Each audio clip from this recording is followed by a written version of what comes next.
Today is Climate Day at the White House, and which means that today is Jobs Day at the White House. We're talking about American innovation, American products, American labor, and we're talking about the health of our families and cleaner water, cleaner air, and cleaner communities.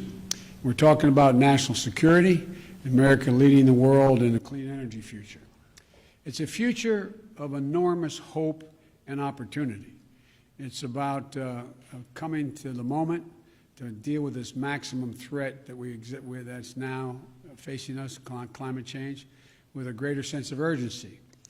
In my view, we've already waited too long to deal with this climate crisis. We can't wait any longer. We see it with our own eyes, we feel it, we know it in our bones, and it's time to act. And I might note parenthetically, if you notice, the attitude of the American people toward greater impetus on focusing on climate change and doing something about it has increased across the board, Democrat, Republican, Independent. That's why I'm signing today an executive order to supercharge our administration's ambitious plan to confront the existential threat of climate change. It is an existential threat. Last year, wildfires burned more than 5,000 acres in the West, as no one knows better than the Vice President, former Senator from California, an area roughly the size of the entire state of New Jersey. More intense and powerful hurricanes and tropical storms pummel states across the Gulf Coast and along the East Coast. I can testify to that from Delaware. Historic floods, severe droughts have ravaged the Midwest. More Americans see and feel the devastation in big cities, small towns, coastlines, and in farmlands, in red states and in blue states. And the Defense Department reported that climate change is a direct threat to more than 2/3 of the military's operational critical installations. 2/3. And so this could well be on the conservative side. And many climate and health calamities are colliding all at once. It's not just the pandemic that keeps people inside, it's poor air quality. Multiple studies have shown that air pollution is associated with an increased risk of death from COVID-19. And just like we need a unified national response to COVID-19, we desperately need a unified national response to the climate crisis, because there is a climate crisis.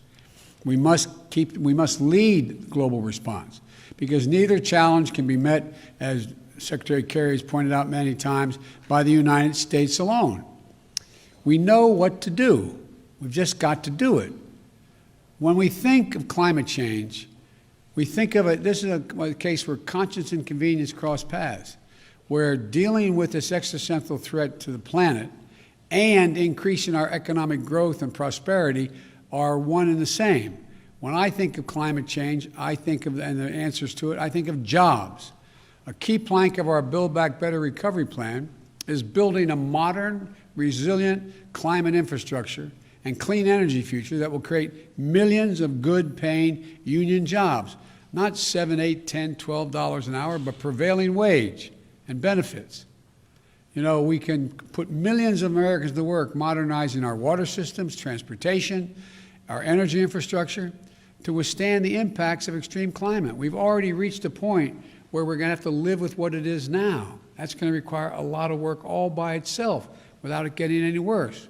When we think of renewable energy, we see American manufacturing, American workers racing to lead the global market. We see farmers making American agriculture first in the world to achieve net zero emissions and gaining new sources of income in the process. And I want to parenthetically thank the Secretary of Agriculture for helping me put together that program during the campaign.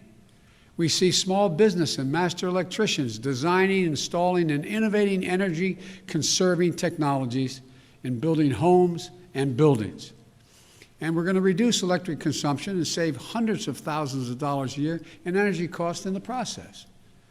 And when the previous administration reversed the Obama-Biden vehicle standard and picked big oil companies over American workers, the Biden-Harris administration will not only bring those standards back, will set new, ambitious ones that our workers are ready to meet. We see these workers building new buildings, installing 500,000 new electric vehicle charging stations across the country as we modernize our highway system to adapt to the changes that have already taken place. We see American consumers switching to electric vehicles through rebates and incentives, and the residents of our cities and towns breathing cleaner air, and fewer kids living with asthma and dying from it. And not only that, the federal government owns and maintains an enormous fleet of vehicles, as you all know. With today's executive order, combined with the Buy American executive order I signed on Monday, we're going to harness the purchasing power of the federal government to buy clean, zero-emission vehicles that are made and sourced by union workers right here in America. With everything I just mentioned, this will mean 1 million new jobs in the American automobile industry, 1 million. And we'll do another thing. We'll take steps towards my goal of achieving 100% carbon pollution-free electric sector by 2035. Transforming the American electric sector to produce power without carbon pollution will be a tremendous spur to job creation and economic competitiveness in the 21st century, not to mention the benefits to our health and to our environment. Already, 84% of all new electric capacity planned to come onto the electric grid this year is clean energy. Clean energy. Why? Because it's affordable, because it's clean, because in many cases it's cheaper, and it's where we're keeping up. They're keeping up. We're going to need scientists and national labs, land-grant universities, historical black colleges and universities to innovate the technologies needed to generate, store, and transmit clean electricity across distances, and battery technology and a whole range of other things. We need engineers to design them and workers to manufacture them. We need iron workers and welders to install them. Technologies they invent, design, and build will ultimately become cheaper than any other kind of energy, helping us dramatically expand our economy and create more jobs with a cleaner environment. And we'll become the world's largest exporter of those technologies, creating even more jobs.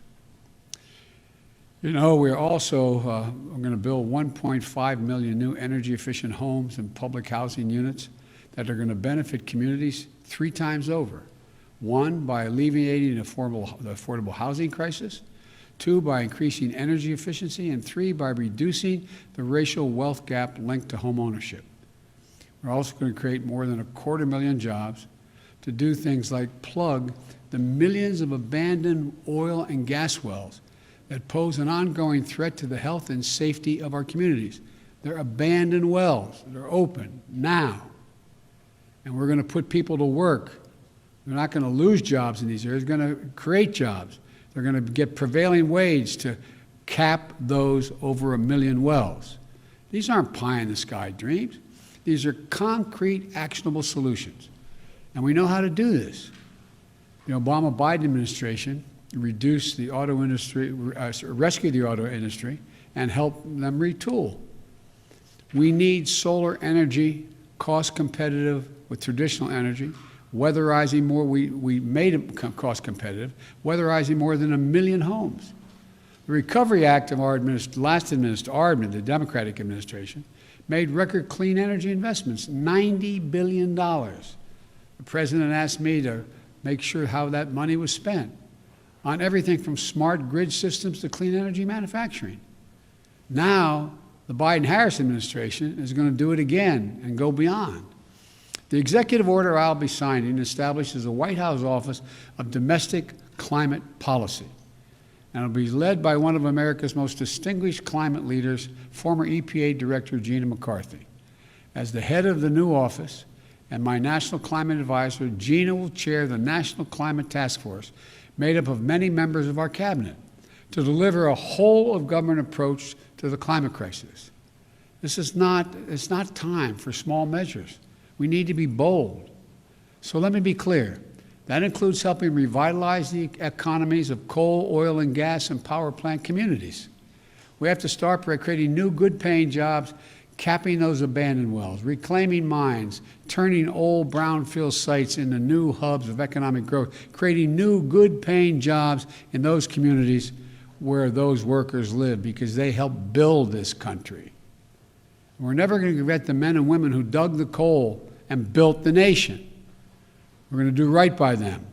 Make sure they have opportunities to keep building the nation in their own communities and getting paid well for it. While the whole of government approach is necessary, though, it's not sufficient. We're going to work with mayors and governors and tribal leaders and business leaders who are stepping up, and the young people organizing and leading the way. My message to those young people is you have the full capacity and power of the federal government. Your government is going to work with you. Now, today's executive order also directs the Secretary of the Interior to stop issuing new oil and gas leases on public lands and in offshore waters wherever possible. We're going to review and reset the oil and gas leasing program. Like the previous administration, we'll start to properly manage, unlike it, we're going to start to properly manage lands and waterways in ways that allow us to protect, preserve them, the full value that they provide for us for future generations.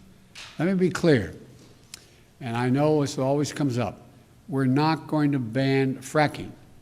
We'll protect jobs and grow jobs, including through stronger standards like controls from methane leaks and union workers willing to install the changes. Unlike previous administrations, I don't think the federal government should give handouts to big oil to the tune of $40 billion in fossil fuel subsidies. And I'm going to be going to the Congress asking them to eliminate those subsidies. We're going to take money and invest it in clean energy jobs in America. Millions of jobs in wind, solar, and carbon capture. In fact, today's action is going to help us increase renewable energy production from offshore wind and meet our obligation to be good stewards of our public lands. It establishes a new, modern-day civilian climate corps that I called for when I was campaigning to heal our public lands and make us less vulnerable to wildfires and floods. Look, this executive order I'm signing today also makes it official that climate change will be at the center of our national security and foreign policy. As Secretary Kerry, as our special presidential envoy for climate, with him, the world knows how serious I am about by appointing one of America's most distinguished statesmen and one of my closest friends speaking for America on one of the most pressing threats of our time. John was instrumental in negotiating the Paris Climate Agreement that we rejoined, this administration rejoined on day one, as I promised. And today's executive order will help strengthen that commitment by working with other nations to support the most vulnerable to the impact of climate change and to increase our collective resilience. That includes a summit of world leaders that I'll convene to address this climate crisis on Earth Day this year, in order to establish a new effort to integrate the security implications of climate change as part of our national security risk assessment and analysis will also be included. With this executive order, environmental justice will be at the center of all we do addressing the disproportionate health and environmental and economic impacts on communities of color, so-called fence line communities, especially those communities, brown, black, Native American, poor whites. It's hard, the hard-hit areas like Cancer Alley in Louisiana, or the Route 9 corridor in the state of Delaware. That's why we're going to work to make sure that they receive 40% of the benefits of key federal investments in clean energy, clean water, and wastewater infrastructure. Lifting up these communities makes us all stronger as a nation and increases the health of everybody. Finally, as with our fight against COVID-19, we will listen to the science and protect the integrity of our federal response to the climate crisis. Earlier this month, I nominated Dr. Eric Lander, a brilliant scientist who is here today to be the director of the Office of Science and Technology. I also nominated another brilliant scientist, Dr. Frances Arnold and Dr. Maria Zuber, to co-chair the President's Council of Advisors on Science and Technology, so-called PCAST, that President Eisenhower started 6 weeks after the launch of Sputnik. It's a team of America's top scientists charged with asking the most American of questions: what next?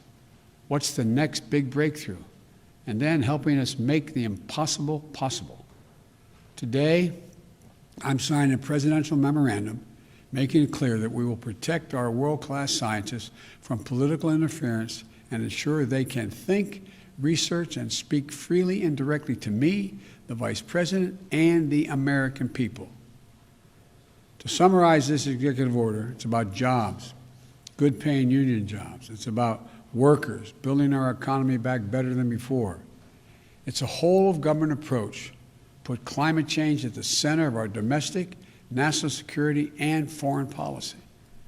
It's advancing conservation, revitalizing communities in cities and on the farmlands, and securing environmental justice. Our plans are ambitious, but we are America. We're bold. We're unwavering in the pursuit of jobs and innovation, science, and discovery. We can do this. We must do this, and we will do this. I'm now going to sign the executive order to meet the climate crisis with American jobs and American ingenuity. And I want to thank you all. I'm going to go over and sign that now.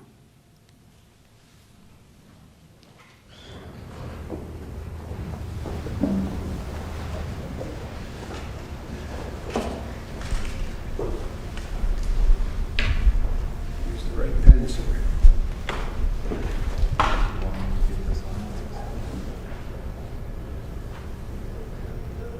The first order I'm signing is tackling the climate crisis at home and abroad.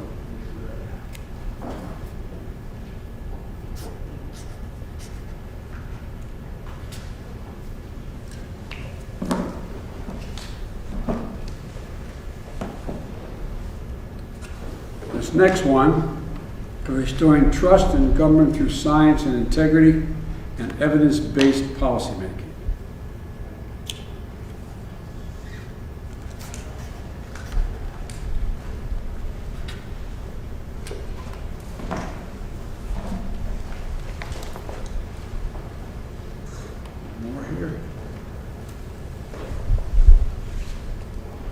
And this last one is the President's Council on Advisors on Science and Technology established.